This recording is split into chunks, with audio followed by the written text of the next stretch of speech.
Hi, it's Pastor Paul L. Anderson here at the Fountain of Raleigh Fellowship, where we believe God's blessings never stop flowing. It is Terrific Tuesday. It is that day almost right near the middle of the week where we thank God for the wonderful ways in which He has demonstrated His love, His grace, His mercy, His peace, and His hand of love and compassion over all of our lives. As we look back over all the things that we have been through in the past weeks, and we've seen all the things that have happened all over the world, as well as those that have even happened to us regionally and even locally, we must thank God for being a God who loves and who cares and who shares and who sends forth His children to do the work that He's called us to do.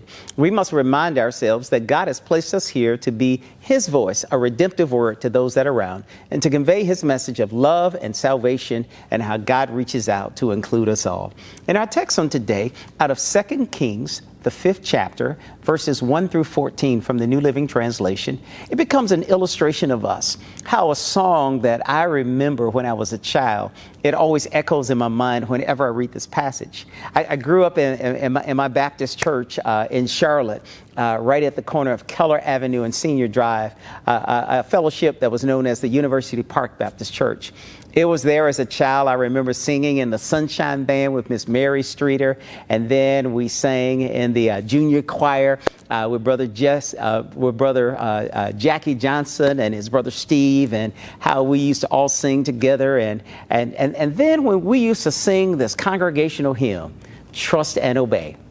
Trust and obey, for there's no other way to be happy in Jesus than to trust and obey. You know, that song always comes to mind when I read this passage. This passage is about a great military leader, a man by the name of Naaman. Naaman was commander of the armies. Naaman was a great military leader. Naaman has now gone to be rank and file above all the others. He's the commander. Naaman is large and in charge. Naaman has it going on. Naaman is at the height of his career. Then all of a sudden, Naaman is slapped with an illness. It's an illness of his day, which is tantamount to an illness of our day. In our world today, if a person is diagnosed with cancer and it's a very aggressive and it's stage 4, stage 5, most of us say that is it. They're done. But we got to remind ourselves, it isn't over until God says it's over. Naaman has this dreaded disease that's called leprosy. Leprosy was such a debilitating disease that it would cause persons who had it to have nodules to form on their voice, on their larynx, that they could hardly go above a whisper.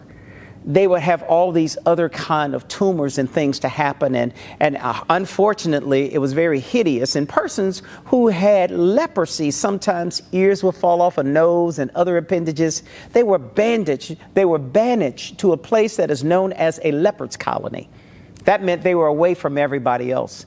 And then those that were round and about, if anybody came near to them, they had to yell out, unclean, unclean, unclean. Ceremonially, you were supposed to stay at least 20 yards away from a person like that. Naaman knew what this would mean about him, what it would mean to his family, what it would mean about his career. He couldn't help but say, it's over now. And while Naaman is talking and his disease is known, there's a little girl, one who's a servant girl. She says to her mistress, she says, there is a prophet that Naaman should go and see. There's a prophet of God, one that I've heard about, one who's been a great prophet of Israel. This prophet known by the name of Elisha. And now Naaman finds himself that he wants to get his healing. So she says, you ought to go and see him. And you ought to go be healed. And so Naaman gets this letter that he takes with him. And he takes his letter to the king of the region. And the king looks at him and says, do you think I'm God? I dare you come and insult me. I am not God. You need to talk to a prophet, the man of God. So he sends him to the prophet's house. And so now when he gets to the prophet's house, he gets to Elisha's house. And Naaman is out there with his whole entourage and all of his horses. And the prophet Elisha is being summoned. And he does not go out, but he sends out his messenger. Elisha sends out his messenger and he says, Naaman, I know you want to be healed. This is what you need to do. You go and wash in the muddy Jordan 7 times and you'll be healed. Naaman gets all upset. You must not know who I am. The prophet lets him know, I know exactly who you are. You're someone who needs healing. And now you think more of yourself than you ought to. God needs to humble you. And so Naaman gets ready to leave. He's all angry. He's upset. One of his servants said, the servant girl, she says, if he asked you to do something great, wouldn't you do that? You're already getting ready to end your reign. You're about to go out. What is it going to do if you don't try? What will it do if you try? So Naaman humbles himself. Naaman goes out to the Jordan. He dips once. He dips twice. And he's going like, this is muddy. He goes down 3 times, 4, 5, 6. He gets ready to go down the 7th time. The 7th time, when he goes down in the muddy Jordan, he comes out. And when he comes out, he looks at his hands. He looks at his body. And he noticed that if the prophet had sent me to some of these other rivers, I would be a whole lot cool with this. But now since he sent me to this, and I see what has happened, he looks at his hands and he realizes that his skin is like the skin of a baby. He's totally healed. Naaman reminds us that you and I, we get upset when God asks us to do something that we don't want to do, but it's in our trusting in him and in our obedience we get our healing. Today, I want to remind you to trust and obey. No situation, no disease is too much for God. God can use conventional methods and non-conventional methods to bring us the healing that we need. He just needs us to be open, to trust and obey.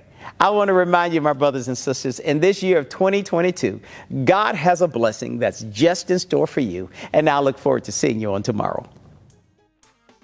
To sow a seed to the Fountain of Raleigh Fellowship, visit our newly redesigned website, thefountainofraleigh.org, and select Sow a Seed from the homepage.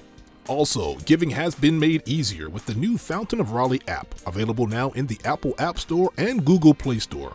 Download today, select Giving from the main menu, and then follow the directions to complete your giving through Subsplash. Thank you so very much for all of your gifts and donations that you've given to the Fountain of Raleigh Fellowship. We thank you for what you've done in the past, what you're currently doing, and what you will do in the future.